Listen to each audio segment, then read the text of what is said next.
Now on the APEC VIP hotline, cutting-edge training for the serious athlete, apecgo.com. Joining us from Rattle and Hum Sports is the Big 12 insider, Kevin Lonnquist. How you doing, Kevin? I'm good, sir. How are you doing? Doing well. Did you survive Thanksgiving with the pig people? I did. It was actually a very beautiful weekend. I don't know if I enjoyed the north wind blowing into the stadium so much where I was somewhat underdressed, but I survived LSU 20-13. So, and I think for the Arkansas fans, when the game ended about 5:15, they couldn't have come too soon. So. I can imagine. Any word on what they're going to do for a coach? Because I know Patterson's not going to take the job, it doesn't look like. No, and to be honest with you, I think the Gary Patterson to Arkansas stuff was just more talk than anything else. And right. I've shared with other people, Bryan, I think you and I have talked about this, that he's making nearly $3.5 million a year. He's got a really good system set up there at TCU. It's a system designed to win and to compete year after year. I mean, because look how they transitioned into the Big 12 this year. They've got 4 wins with a chance to finish 5-4 in the conference if they upset OU tomorrow. So I think that's going to be, he's got a lot of things rolling to him. It never hurts to listen, but I just think that he's so entrenched there that it's going to have to be something like, if you will, maybe the Texas job to really lure him away from Fort Worth. Sure. There was one thing I got to thinking about, though, when we were talking about this, and I have thought about this a lot the last week, about guys like Gary Patterson and Art Briles, and I understand how much they like where they are. But the question becomes, can you win a national championship at one of those schools? And, it takes, all the stars aligning in perfection to win a national championship at a TCU or a Baylor, and I just wonder how much that might be in the back of their minds when they start getting all these offers from different schools. Well, I think with every coach, he loves a challenge, and Nick Saban is proof of that.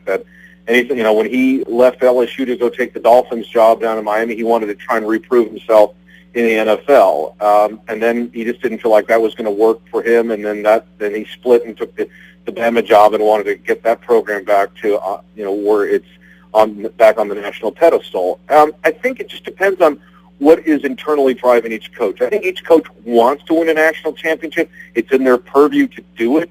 But I also think too that they want to be in a location where they can build something, sustain it over time, and then in competing for national championships outside of maybe a half a dozen to 10 schools.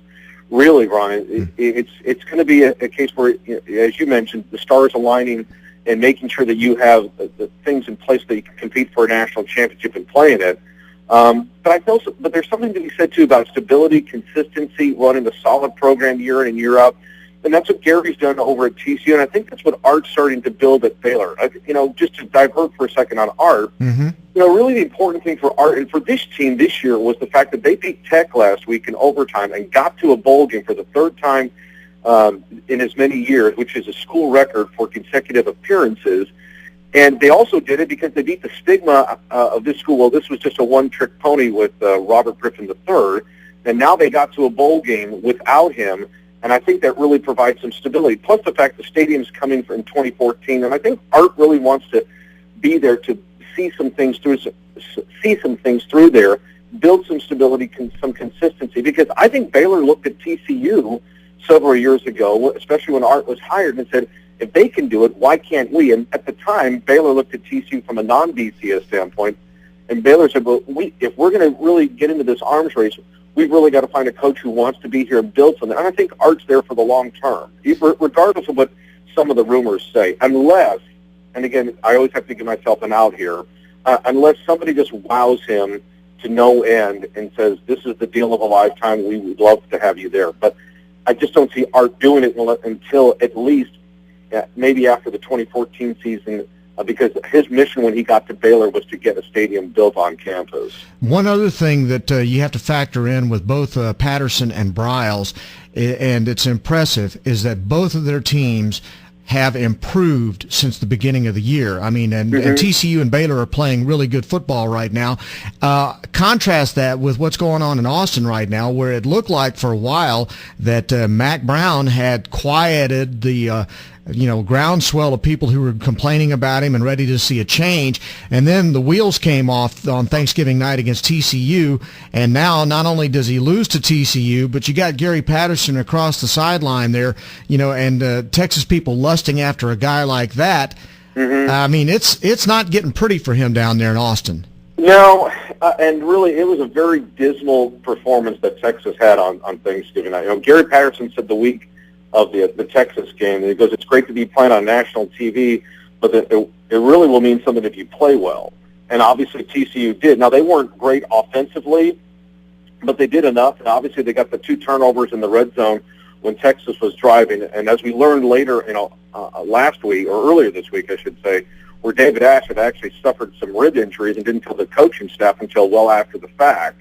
And so he was pretty much ineffective, and bringing Case McCoy in really didn't help their cause either. I think as far as Texas is concerned, that if they get rolled up in Manhattan tomorrow night and finish 8-4 and they limp into their bowl game, I wouldn't be surprised if Mac were to say, "I'm done" after 15 seasons, because there's been some times, and I've even heard him on the conference call where he just seems kind of, the energy in his voice isn't there like you're used to. Mm-hmm. But we all get old, Brian. We all just kind of reach a point in our lives where, like, how much do you want to keep doing something like this? And it's the fire from within. And Texas is, one of the top 5 jobs in the country, if not the toughest job outside of Notre Dame and Alabama. And I think from his standpoint that after 15 years, a lot of stress, obviously they won a national championship, competed for a second one.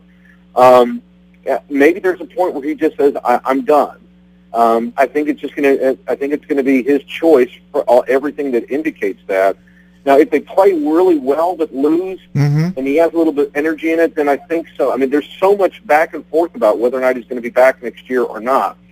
My gut says that he's probably going to be back for next year, because I don't think he wants to go out like this. Sure. Regardless of the bowl game. I think he wants to give it one more shot, kind of like what Darrell Royal did in 1976, or his last year at Texas, that he didn't want to go out the way he did, and obviously they had a 500 year that year, I think. And I think that just for Mac, that he wants to give it one more shot and try and end on top. We all can't do that, of course, but I think from Mac's standpoint, I think he would like to give it one more year to see where this goes. Well, and then there's a couple of factors here that after watching Black Sunday and seeing the amount of impatience out there, mm-hmm. coaches getting fired after 2 years, Ellis Johnson gone after 1, and then you have a situation with Texas where here we are with this quarterback situation where it looked like for the longest time that David Ash had become the guy and he had grabbed the job by the throat, and now we're back to a point in the season now here at the end where their quarterback situation is basically just exactly like it was a year ago at this time, in a state mm-hmm. of flux, and you don't know what the future holds. And you got the little school down there about 90 miles away, A&M, and the freshman Johnny Manziel getting all the attention right now. You just wonder about the influential boosters and how much they're starting to worry about A&M's rise while Texas is kind of wallowing around in the mud right now, and how that's going to affect recruiting. And mm-hmm. You just wonder if there's going to be some panic involved in Austin. Well, I don't dismiss anything that you're saying there, and I think with A&M reaching its plateau, if you will, that's probably not the right word, but reaching a 10-2 season, Johnny Manziel looking like the leading contender for the Heisman Trophy, and then Texas just, this is the kind of year where Texas, where the cat calls of them saying this is they get the best talent in the state every year, but they can never develop them. And this is kind of a case in point of that, where the quarterback developing pretty much after Colt McCoy left has been pretty shoddy. It's been ineffective. It's been very inconsistent. And then obviously the expectations for this team this year is that the defense was going to be the calling card. And of course, there were some big injuries too. The fact that Jordan Hicks went out, and then when Jackson Jeffcoat went out, that really hurt. But nonetheless, if you're a Texas, your 2 deep should really be pretty good. But at the same time, really, it's the development, and then that defense is still the worst rushing defense in the conference, Brian, at a little over 200 yards a game, and that's just unthinkable as to how poorly that defense has performed this year. I know that Mac has felt like the 2011 signing class that he had was probably felt like one of his best that he's had since he's gotten there. And that might be the reason why he wants to give it one more year. Maybe the reason why if the influential boosters and administration at UT, Bill Powers to Lost Odds, and those two are pretty much backing him from what you can tell. But at the same time, if they're buying into what Mac's telling them about the 2011 recruiting class being as solid as it is and championship level that it is, that they might, this might be the 2013 one more chance. Because I think there might be some sentiment out there in Austin saying, well, this is a one-year wonder with A&M, and wait until Johnny Manziel goes through another season next year of the SEC. It's a year-to-year thing. But, sure. But I think, too, just to touch on your point, if I may, about the impatience in college football, it's very disturbing that we're reaching this point where you have guys like Colorado making the move with John Embry after 2 years, and then Ellis Johnson getting fired after 1 year, and then the Illinois AD comes out and says Tim Beckman's going to come back next year because Illinois just will hit rock bottom at 2-10. And those calls should not be going out like that. It's becoming like the NFL, Brian, where if you're not doing well in 3 years, you're going to get fired. And I think everyone, because of this instant gratification world that we live in, that nobody believes in building anything anymore. And I mean, I know in John Embry's case, maybe it was justified because if you look at Colorado, they were getting blown out by everybody this year. I mean, their scores were absolutely disgusting. Ellis Johnson, how does a team that goes wins 12 games last year to becoming the only winless team the next year? Maybe it's a fluke, and Southern Miss does have a very proud tradition in football. But do you really want to can a coach after 1 year to give him another year? But again, there's the panic that sets in because the recruiting arms race and also the realignment race. Because if you're not winning and competing, then you're not selling yourselves to make yourself attractive to a conference if you're going to get picked up by somebody. It's a crazy time. There's no question about that. Let's talk about the games this weekend because obviously you still got a championship up for grabs right now. Oklahoma plays at TCU this weekend. What's your take on that? Great matchup between the Sooner passing game and the TCU secondary. The Frogs have had 20 interceptions this year that lead the Big 12. OU's got really great receivers there, Justin Brown and Kenny Stills, and I think it'll be really fun to watch Jason Garrett, TCU's defensive back, going after Stills, and I think Kevin White's going to get Justin Brown. At least that's the way Barrett had described it earlier this week. Should be a great matchup. I think OU gets an edge here. The weird thing about TCU, though, Brian, this year is that they haven't won a Big 12 game at home. Isn't that crazy? That's the weirdest thing I've seen. And and I don't know, I'm starting to think like I'm jinxing them because I've been there for all 3 losses. But anyway, and I'm going tomorrow, so I'm going, well, maybe I don't need to go there for this. But seriously, I think with TCU, obviously they have to be really tight. They have to do a great job in pass coverage. They're going to have to make OU run the football because that's where OU's really struggled. And really, OU's defense has had some issues the last couple of weeks. I mean, heck, they've given up 97 points the last 2 weeks. Wow. I know everyone has talked about their offense being as great as they are, but remember, you had Landry Jones, who had to bail his team out twice in the last 2 weeks with a touchdown in the final seconds in Morgantown, and then getting the game tied. Obviously, Blake Bell scored the tying touchdown with seconds to go in regulation, but Landry leading that drive to get them in that position where they could tie the game. So I think it's going to be a great matchup. I don't think it's going to be the scoring fest like people think, if you want to call 30s being your non-scoring fest by today's college football standards, but I think TCU can hang in there, and I wouldn't be a bit surprised if the Frogs pulled it off. I just don't know if this does get into a little bit of a track meet if the Frogs can stay with it. But the Frogs are going to have to make Oklahoma run the football if their pass coverage is what they think it's going to be. And then, of course, Kansas State could wrap up the Big 12 championship at home on Saturday night if they can beat the Longhorns, and I can't think of any reason why they can't beat the Longhorns. Well, we thought that 2 weeks ago against Baylor, didn't we? Good point. I don't see anything happening like that with this Texas offense, though. No, you're right, and that was really kind of the X factor, was that when Kansas State struggled against TCU, that they played a more, if you will, conventional offense with TCU, and Baylor so up-tempo, breakneck style that Kansas State didn't know what hit them in the first half. But with Texas, it's a much more I don't want to say predictable, but obviously they're really wounded because their coaches are talking about how can we get Malcolm Brown the football. If you're asking yourselves that question with a kid that was one of the most talented running backs coming out of the state of Texas a couple of years ago. That's not a good sign. No. And then you've obviously got Case McCoy, who, I don't think he's anything special, to be honest with you. No. I hate to be critical of him, but like I said, with David Ash not playing, and I do see why Ash was chosen as the starter this year, but with Case starting, I just think he's going to have a difficult time because Kansas State's defensive line, regardless of its inefficiencies 2 weeks ago in Waco, really is a good defensive line. And if they're harassing him harassing Case McCoy, and he can't find his receivers like a Mike Davis or Jackson Shipley, then I think they're going to be in a lot of trouble. I think the key is obviously is that Texas has got to establish something with Jonathan Gray in the backfield, and then for Kansas State, I think you want to see Colin Klein bounce back. He's got the last say as far as the Heisman Trophy is concerned, although I think it's pretty much a moot point because he threw the 3 picks in Waco. But I think he doesn't want to go out like this either. And plus the fact K-State, even though they're not going to go to go to the national championship game, they're fighting for the automatic berth to go to the Fiesta Bowl as well. Sure. And then you've got Oklahoma State still playing for an outside chance at something like the Cotton Bowl or something like that as they take on Baylor. Yeah, the weird thing about this series, Bryan, over the last 6 years is the fact that Oklahoma State has won this game by a minimum. They've won the last 6 innings by a minimum of 27 points. I mean, they've just blown out Baylor every single year, and that's including the 2 years that RG3 was on the field. I mean, last year Baylor went up there and got hammered 58-24.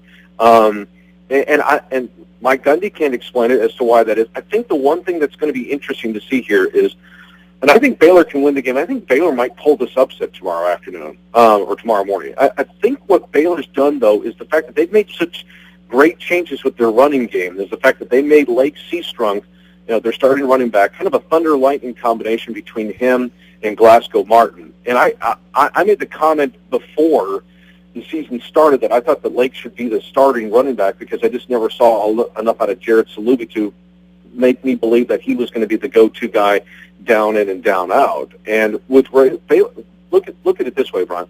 Baylor's running game has averaged nearly 293 yards a game in this 4-game stretch where they've won 3 out of 4. So by making that switch and by this offensive line, which had 4 new starters on it coming into this year, getting a gel, it's really changed some things up with that offense. And that's why it's taken some of the heat off of Nick Florence. It's a great coaching job by Mike Gundy, but I think that Baylor has got a lot of momentum, right? I think the Bears can pull this off tomorrow afternoon. And one last thing, I'm sure you're going to be glued to the TV tonight for the MAC championship, watching Kent State tonight, right? Yeah, I think that, and every Oklahoma fan is going to be watching that too, because because with the BCS, if one of those non-qualifier schools gets into the top 16, and Kent State is sitting right there, if they win tonight over Northern Illinois. And then if OU wins, then it's going to be a matter of what the computers think. And if that's enough to get Kent State, I don't know why I'm saying that, but anyway, but with Kent State getting in there to the top 16, then they'll automatically take the at-large berth, and OU is going to have to probably dump down to the Cotton Bowl. So it'll be interesting. Of course, OU's got to win. Even if they lose, even if Kent State loses, that doesn't mean anything for OU because the Sooners have to win tomorrow in order to make sure that they can clinch the berth. Probably an at-large berth to probably go to the Sugar Bowl, which would probably get Florida, because we all know that the loser of Alabama Georgia is not going to go to a BCS game. Right. Well, it's why we love college football, though, because here we go on December the 1st. Still, every game matters. Yep, and I think it's real. And the one thing too, Brian, is the fact that you've got 4 Big 12 games tomorrow, which is really cool. And I think it's interesting because the fact, if you've noticed, if you've read stories across the country, where ticket sales for these championship games, even including the Big Ten, not going that well in the ones that are in the neutral locations. ACC struggling, Big Ten is struggling, and obviously the SEC is not struggling. But you know what I'm saying? Yeah. And I think that's kind of interesting. And this is why the Big 12 has been kind of slow in being methodical about wanting to add teams because they like the round robin format. And you had your flagship schools in OU and Texas not wanting the championship game for a lot of reasons, but now they're kind of looking at it and saying, see, we told you so. And so, hey, Kevin, if you're free tomorrow, we can get ACC tickets for $4. Seriously, I saw that on StubHub.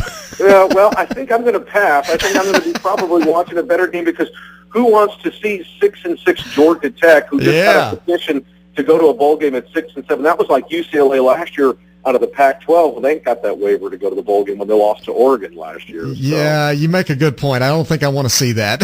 I'll pass. I'll go to Fort Worth. Okay? Sounds great. Hey, Kevin, thanks very much. Hope you have a great weekend. We'll talk to you next week. All right, sir. You take care. All right, Kevin Lonnquist from Rattle and Hum Sports, the Big 12 Insider on Bryan Houston Sports Radio Live on 99.3 Talk FM.